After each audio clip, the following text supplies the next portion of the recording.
তো এই যে বন্ধুরা আমাদের কাজ হয়ে গেছে, এই যে আমরা যাচ্ছি বাড়ি। এবারে এটা ভেবো না যে আমার মেয়েটা কোথায় গেল, আমার মেয়েটাও আছে বাবা। আমার মেয়েটাকে রেখে কি থরেই যাব বাড়ি যাবো নাকি? এই যে আমার মেয়ে কাকিমার কোলে একটু কেঁদেছে, আজকে একটু বেশি কেঁদেছে। অত কাঁদে না ও অন্য সময়, মানে প্রথম দুটো ইঞ্জেকশন খালি দেওয়ার সময় একটু করে বন্ধ হয়ে গেছিল কান্নাটা। লাস্টে যেটা ওটা কি রোটা ভাইরাস বললো না কি বললো, ওটা খুব ব্যথা হয় যেটার জন্য জ্বরও আসে।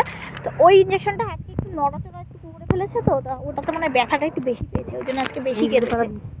ভ্যা ভ্যা ভ্যা ভ্যা করে কেঁদেছে। যাই হোক এখন তো আপাতত একটু চুপ হয়েছে, এই যে কাকিমার সাথে যাচ্ছে আমরা। তো ঠিক আছে, এই যে মাম্মা আজকে অনেক খেলাধুলা করেছে, আর মাম্মার জন্য আজকে একটা ভেরি ভেরি গুড নিউজ পেয়েছি। সেটা হচ্ছে দিদিমণিরা বলেছে, মানে দিদিমণিদের সাথে দেখা হয়েছে, আমরা তো এই স্কুলে পড়াশোনা করেছিলাম, তো দিদিমণিরা বলেছে মাম্মাকে স্কুলে ভর্তি করিয়ে দিতে। তাই না মাম্মা? স্কুলে ভর্তি হবে না? মাম্মা স্কুলে ভর্তি হবে, তাই জন্য মাম্মা খুব খুশি।